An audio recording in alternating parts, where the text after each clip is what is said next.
Hello, this is Chef John from foodwishes.com with One Pot Dinners. That's right, these are the recipes that make your life easier by not only being delicious and nutritious, but also making cleanup a breeze. So stay tuned as we help you make your weeknight dinners effortlessly unforgettable. And as always, enjoy. American Goulash. That's right, the first time I was ever served real goulash, I was very confused. Because they gave me what looked like beef stew, and I was like, hey, where's the ground beef and macaroni? Are you guys sure this is goulash? And they were like, yes, we're sure. We're Hungarian. Anyways, it turns out what I had been enjoying as a child in the high school cafeteria was not actually goulash, but was American goulash, which is the version I'm going to show you how to make today. So with that, let's go ahead and get started. With a well olive oiled pot set over medium-high heat, to which we will add a diced onion, as well as 2 pounds of ground beef. Ideally grass-fed if you can find it. And the first phase of this operation is referred to as breaking and browning, since what we're going to do while this comes up to temperature is break up the meat as small as we can with a spatula or spoon. And for me, the best tool for the job here is a flat wooden spatula, or as we call it in the business, a flatula. And what's going to happen as we break this up and it starts to brown is that you're probably going to see a fair amount of moisture in the bottom of the pan, which is totally normal and fine. But what we want to do before we move on to the next step is cook this until virtually all that moisture evaporates. And we can see that the bottom of the pan is basically dry.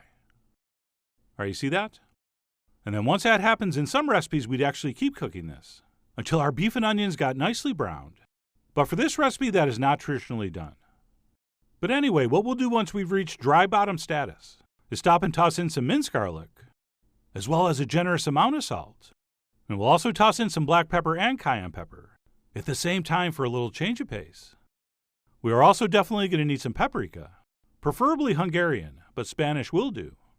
And then we will finish up with a big spoon of dry Italian herb mix, as well as 1 or 2 bay leaves, or in my case 1.5 bay leaves.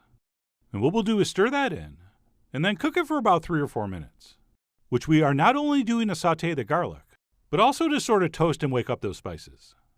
So we'll go ahead and cook that for a few minutes stirring, at which point we can proceed to add our wet ingredients, which for me is going to be a quart of chicken broth, or if you want, you could use water, which is what I'm pretty sure the lunch ladies at my school cafeteria used.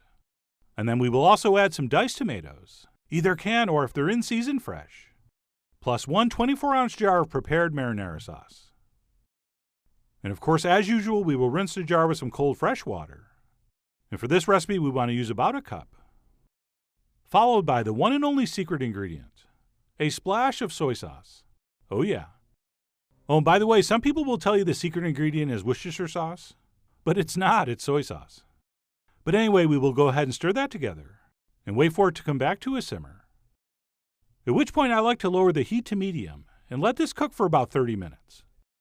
Okay, a lot of people make the mistake of adding their macaroni as soon as it starts to bubble again. But I really think we want to let this simmer so that all our flavors get extracted into our cooking liquid, since that flavorful liquid is what's going to hydrate our pasta. And if we cook the macaroni now, I don't think it's going to be as tasty. So I did let mine simmer for about 30 minutes, at which point it looked like this. Oh, and if you want to skim some of that beef fat off the top, go ahead, but I'm not going to for this. All right, especially if it's grass-fed beef. That stuff's good for you. And then what we're going to do is raise our heat to medium-high. And as soon as our mixture starts to boil again, we'll go ahead and dump in a couple cups of macaroni. And I'm going with the classic elbow, since that's what I grew up eating. But really, any small pasta shape should work. And then what we'll do is stir that in and cook it for about 12 minutes or so, or until it is just tender. And this is not something you'll have to stir continually, but I'd say at least every 2 to 3 minutes. And you'll see every time you stir, that macaroni will get a little bit plumper. And of course, as always, your times may vary, so make sure you taste a piece or two if you're not sure. All right, this is definitely a dish we don't want the pasta al dente. And if everything goes according to plan, after about 10 to 12 minutes, you should have something that looks very close to this. And then what we'll do as soon as we think our macaroni is just cooked is turn off the heat and stir in some freshly chopped Italian parsley, as well as a nice big handful of shredded cheddar cheese, which, by the way, I should mention is technically optional. Okay, a lot of recipes don't include it, or the cheese is just used to garnish the top. But I really think it does wonderful things here, so I add it. And then what we'll do as soon as that's stirred in is cover this and leave it alone for 5 minutes. We'll just let it sit there resting, absorbing all those flavors. And that's it. After 5 minutes, we can uncover it. And we'll give it a stir. And at this point, our American goulash is officially done. Except, of course, we always have to give it a taste and check for salt or whatever else. But I'm very happy to report mine tasted exactly how I wanted, which means we can grab a ladle and serve it up. And I went ahead and finished this off with a little bit of extra shredded cheddar cheese, plus one more sprinkling of Italian parsley. And if you wanted, you could also top this with Parmesan, which is also a nice choice, so that's up to you. I mean, you are, after all, the Chuck Mangione of this beefaroni. One-pan chicken, sausage, peppers, and potatoes. That's right, I'm going to show you how to make a quick and easy stovetop version of one of our most popular recipes of all time, which involve the same ingredients being roasted in the oven. And by the way, since the name is kind of long, we've given this the nickname Chisapepo, which is quicker and I think definitely more fun to say. But no matter what you call this, it's incredibly delicious and super easy to make. And to get started, what we'll do is drizzle some olive oil into a large skillet, preferably nonstick. And once we've transferred in a couple tablespoons, we will take one Italian sausage and we'll slice open the casing. And then we'll break off little nuggets about this size, and we'll distribute those evenly around the pan. And no, they don't all have to be exactly the same size, although sort of close would be good. And by the way, this is a sweet Italian sausage, but of course, if you want, you could use spicy, which is what we used in the original version of Chisapepo. But anyway, once that pan's been sausaged, we'll go ahead and place in some potatoes cut side down, which can be some small potatoes like this cut in half, or some larger potatoes cut into pieces that look like small potatoes cut in half. Okay, as long as they're about this size, it doesn't matter. But regardless, we do want to place those in so they're in full contact with the pan. And then what we'll do after the potatoing is place in some pieces of raw chicken, which in my case were some cut up boneless, skinless chicken thighs. And for the best searing, these really should be placed smooth side down, which I didn't start to do, which is why you're going to see me flip these over in a few seconds. And yes, of course, if you want to use chicken breast, go ahead. I mean, you are, after all, the Vincent van Gogh of your Chisapepo. And speaking of ears, you should listen to this disclaimer. If you use breast meat, the timing of this dish is much harder to pull off, since that can dry out very quickly. Whereas on the other hand, the chicken thighs make this a super simple, easy to cook dish, since they are much more forgiving, and you really have to try a lot harder to overcook those. But anyway, once our chicken has been tucked in, we will stop and do some seasoning, including a generous amount of kosher salt, as well as some freshly ground black pepper. And because I am using mild Italian sausage, we'll do a few shakes of cayenne to heat things up. And then at this point, we'll also scatter over a little bit of dried herbs, which can be your classic Italian seasoning blend, which is usually oregano, thyme, rosemary, maybe some sage. Or if you're keeping score at home, I'm actually using herb de Provence, which is all that stuff I just said plus a little touch of lavender, which I find interesting and borderline exotic. But anyway, go ahead and use a little pinch of whatever dried herbs you like. And then over our chicken sausage and potato layer, we'll go ahead and scatter over some sliced onions, which could be diced onions, if you dice them instead of slice them. And then, as the name of the dish would indicate, we will also need some peppers. And I use 3 different kinds here. Some nice sweet red bell pepper, and then a couple green peppers in the form of poblano and Anaheim. And that is pretty much going to be it. We will just finish off with one more possibly unnecessary drizzle of olive oil, and then one more pinch of salt for those veggies on the top. And besides cooking it, this recipe is pretty much done. Okay, all we need to do is bring this to the stove, where we will place it over high heat, and we will leave it over high heat for about 5 minutes until that pan gets nice and hot and everything starts to sear, at which point it's probably going to sound something like this. Oh yeah, now that is definitely searing. And what's happening here is the fat from the sausage is rendering out and mixing with the olive oil in the pan, and that is creating this incredibly flavorful fat in which all our other ingredients are starting to brown and caramelize, which yes, is the same thing. And what we want to do is let that go for about 5 minutes or so, or until we have some nice browning on our sausage, as well as our pieces of potato will start to take on some nice color. And once that's happened, what we'll do is lower our heat to medium-high, at which point we'll cover this, and we'll let it cook for another 5 minutes or so, or until our potatoes are just about tender. And as usual, the times I'm giving you are just guesses, since it depends on your pan and your heat setting and the size of your ingredients. But anyway, you don't need exact times, because at any point you can pull off the lid and test those potatoes with a knife. And if you think they need a little more time, you can pop the lid back on and let them cook, which is exactly what I did here. All right, they were getting close to almost being tender, but I decided after giving them the old poka, they did need a little more time. So I popped that lid back on and gave them another minute or two, at which point I removed the cover and moved into final production. And as you can see, we've achieved some beautiful caramelization. And again, not just any caramelization, super flavorful sausage fat caramelization, which just like the oven roasted version, really is the secret behind this dish's incredible flavor. But anyway, what we'll do at this point is flip those potatoes and chicken pieces over. Which reminds me, if you don't want your pieces seared as deeply as mine, you could use a lower heat.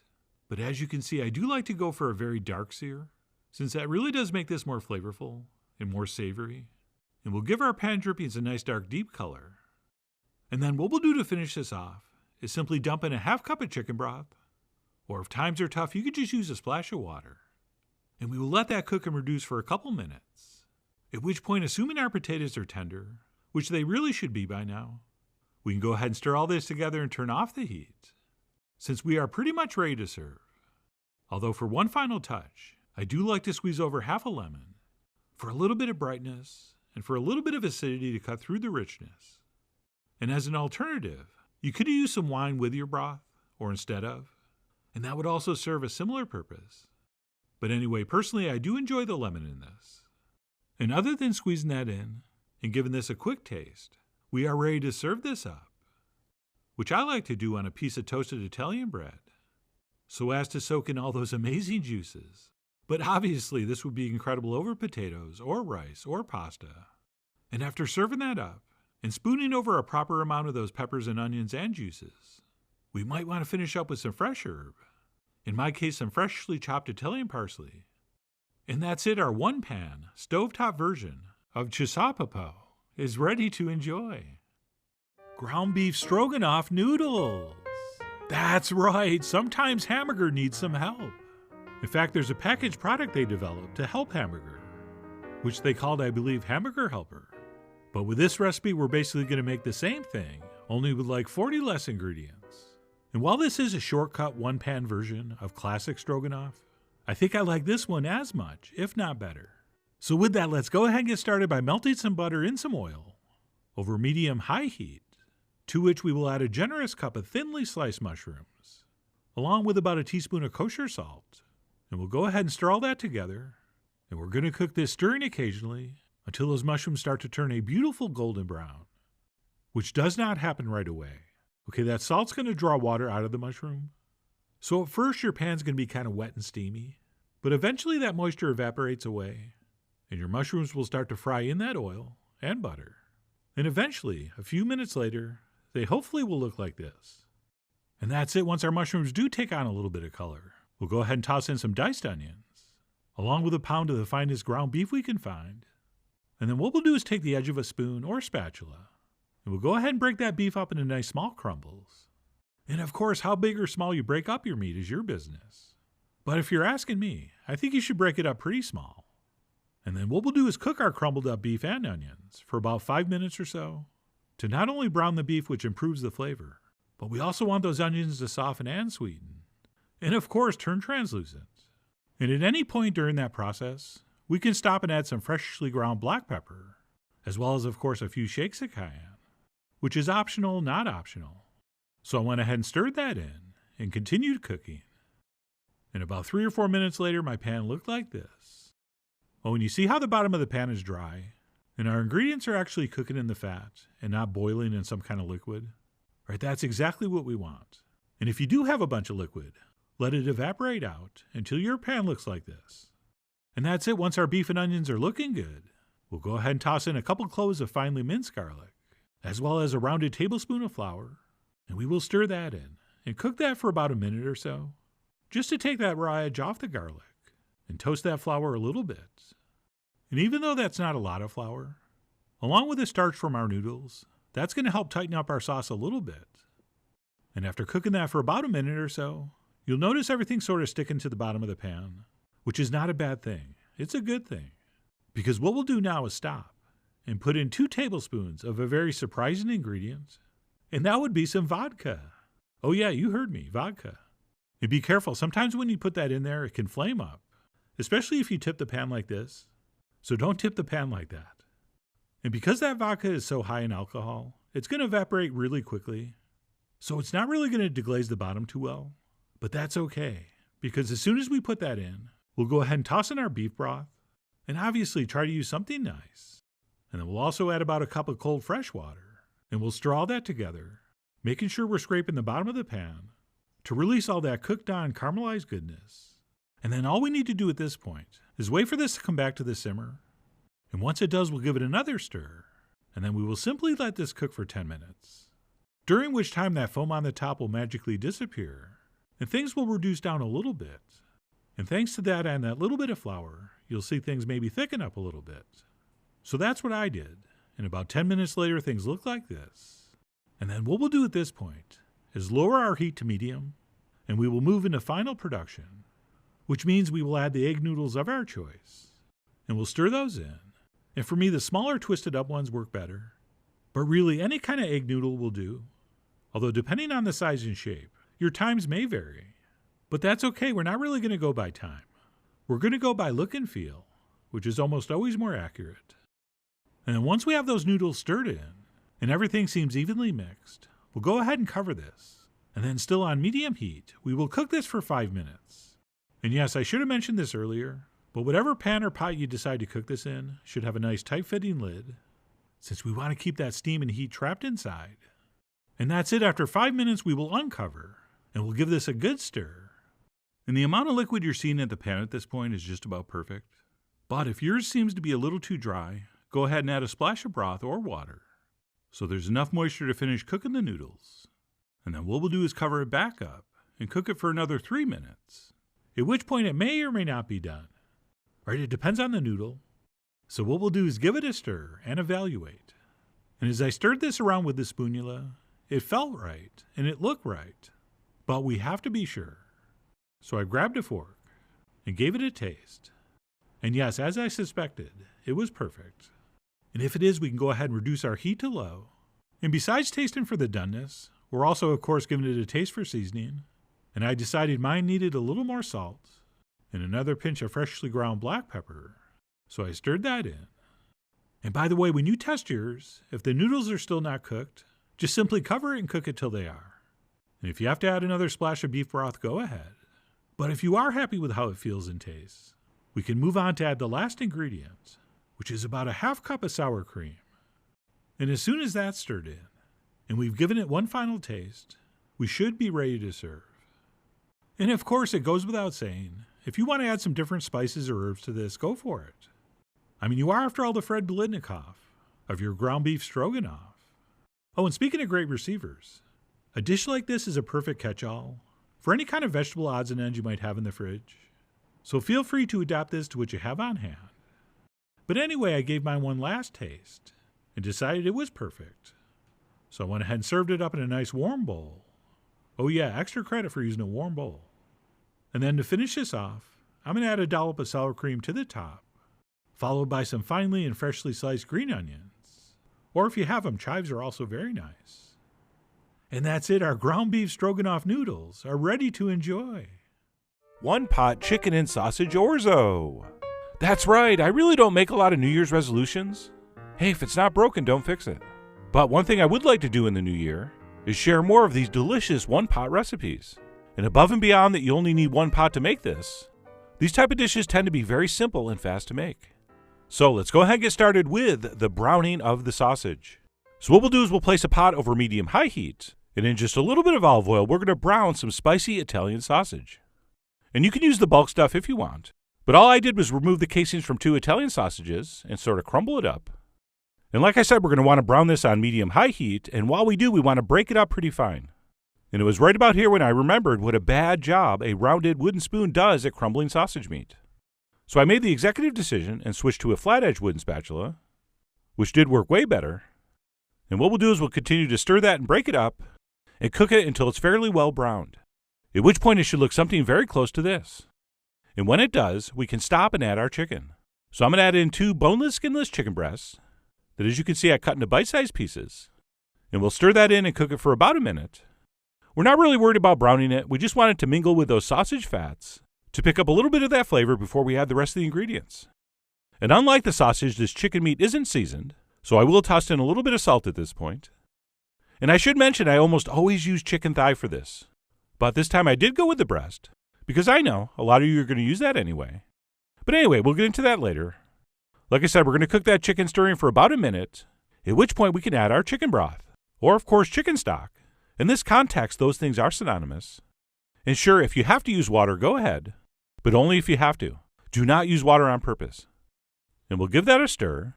And of course, if there was any caramelization on the bottom, that will have been deglazed, and all that tastiness will go into the liquid. And then besides the broth, we also want about a half a cup of tomato sauce. I really don't want this to be a tomato sauce, per se, but I do want a little bit here for some color and some acidity to help balance the other flavors. So we'll stir that in, and we will raise our heat to high and bring this up to a simmer. And while we're waiting for that to happen, let's go ahead and grab our orzo. And if you've never seen it before, it is a beautiful rice-shaped pasta that's also sometimes referred to as melon seed pasta, or zo I've heard. Oh yeah, first pun of the new year.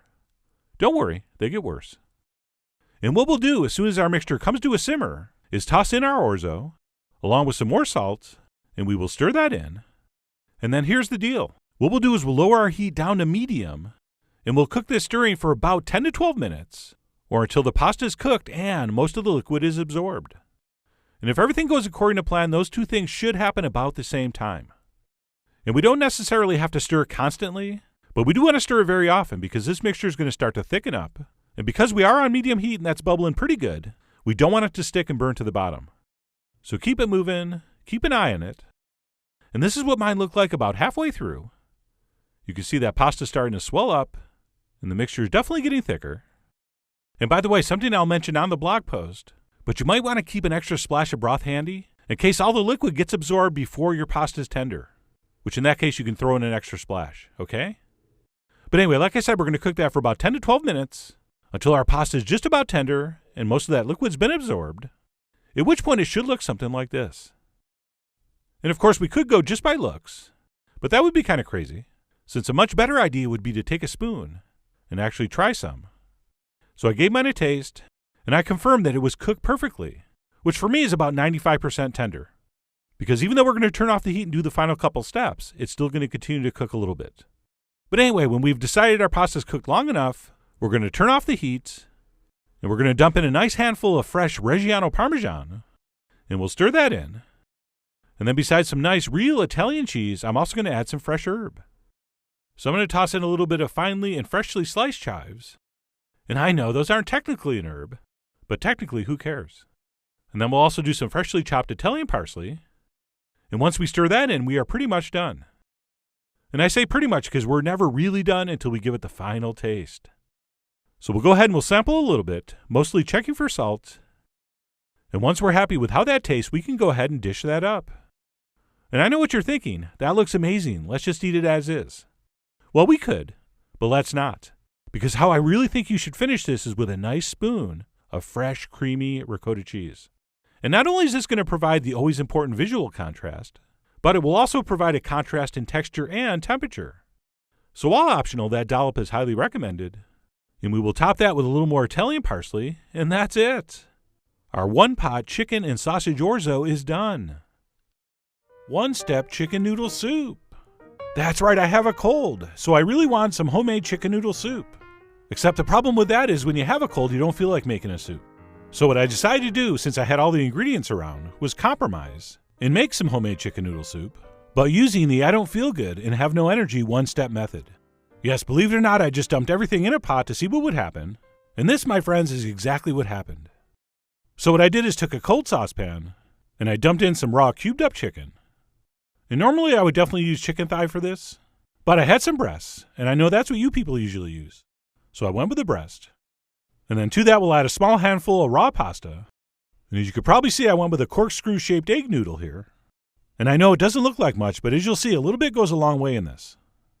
And then we'll also go ahead and toss in our aromatic vegetables, which would include some onions, celery, and carrots.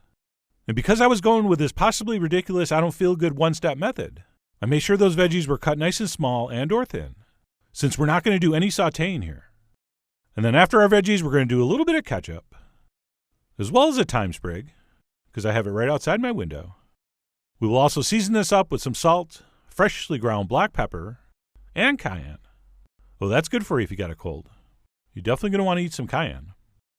And then last but not least, because we're obviously not roasting the chicken and making a broth from scratch, we will go ahead and dump in some carton broth, but make sure it's all natural and organic and really nice quality. And the one I used was several of those things. And then what my plan was here was to place this over medium-high heat and bring it up to a simmer. And then I figured I would just cook it, stirring occasionally, until hopefully it turned into something like chicken noodle soup. And I'm not going to lie, as this came up to temperature, I was getting very pessimistic, since it wasn't looking too good. But as it heated through and started to simmer, it got even worse. Man, was it looking bad. And no, I didn't even bother to skim. I just didn't have the energy. Although the official reason is I didn't want to lose any nutrients. And by the way, that's just a looks thing. You don't have to skim foam for safety reasons. But anyway, what I did is gave that a stir and reduced the heat down to medium-low and continued simmering, stirring occasionally until my veggies were nice and soft and tender and my noodles were fully cooked and then some. This is not something you want al dente noodles in. Okay, I wanted my pasta fully bloomed and almost dumpling-like. And as it cooked, it did get nominally better looking. I mean, I figured it was going to be cloudy because we were putting all these raw ingredients in and the raw pasta. But since this was the first time I'd ever tried something like this, I had no idea what to expect. So I kept it cooking on medium-low heat, and right here my noodles were getting pretty close. But like I said, I did want those noodles soft, so I let it go, until right about here I gave it a taste and decided it was perfect. So in case you're wondering, mine simmered for about 35 minutes total. But as always, your results may vary, which is why you're going to test it, not only for doneness but also for seasoning. You are, after all, the Kevin Kline of I was too sick to think of a rhyme. And then once I decided this had cooked long enough, I decided to finish up with a little bit of freshly chopped Italian parsley. And in case some of you are wondering, doesn't this make it a two-step soup now? No, it's actually still one step. I mean, come on, who are you going to believe, me or your lying eyes? So I stirred in some parsley and gave it a final taste for salt. And then once our soup is feeling and tasting exactly how we want, we'll go ahead and serve that up into some hot bowls. And then I garnished with a little extra pinch of parsley, which helped improve the visual appearance zero amount. But I'm still happy with my decision. And as the old saying goes, looks like hell, but tastes like heaven.